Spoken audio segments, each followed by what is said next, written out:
3. Organization and administration. As far as we know, adjusters are organized as an independent working unit in the universe of universes, and are apparently administered directly from Divinington.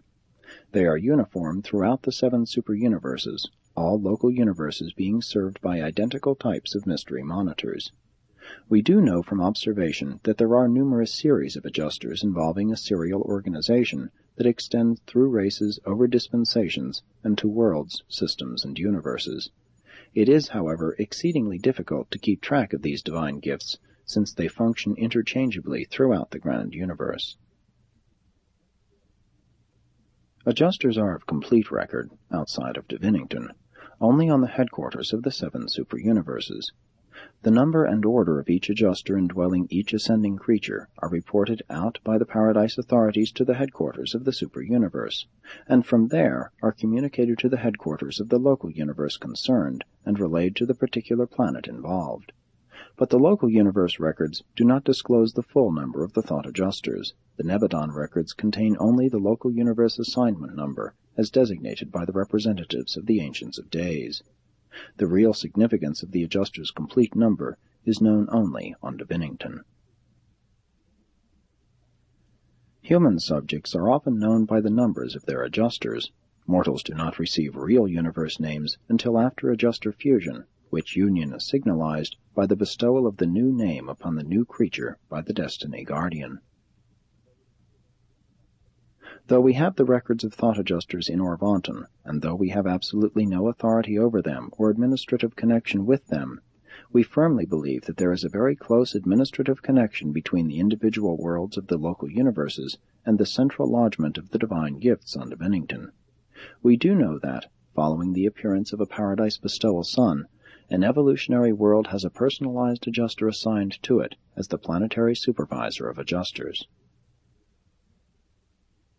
It is interesting to note that local universe inspectors always address themselves, when carrying out a planetary examination, to the planetary chief of thought adjusters, just as they deliver charges to the chiefs of seraphim and to the leaders of other orders of beings attached to the administration of an evolving world.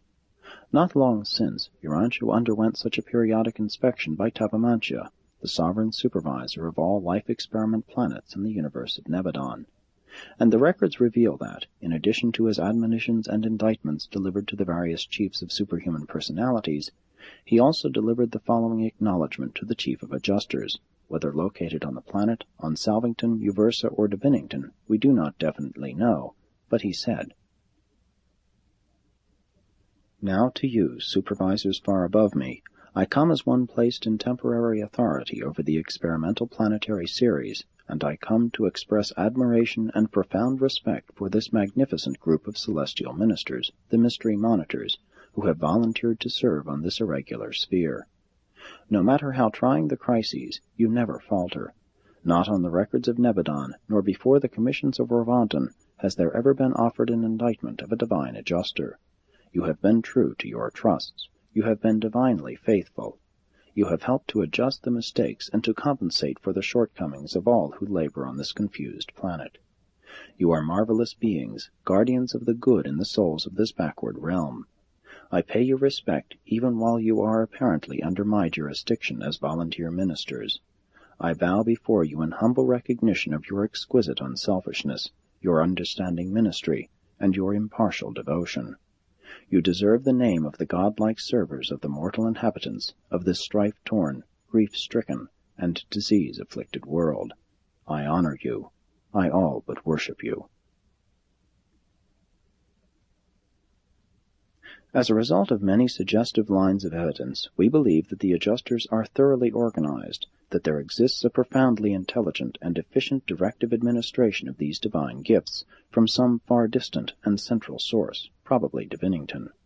We know that they come from Divinington to the worlds, and undoubtedly they return thereto upon the deaths of their subjects. Among the higher spirit orders, it is exceedingly difficult to discover the mechanisms of administration.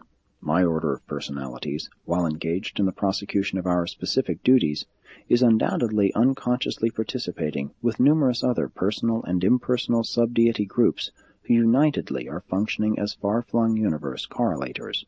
We suspect that we are thus serving because we are the only group of personalized creatures, aside from personalized adjusters, who are uniformly conscious of the presence of numerous orders of the pre-personal entities. We are aware of the presence of the adjusters, who are fragments of the pre-personal deity of the first source and center.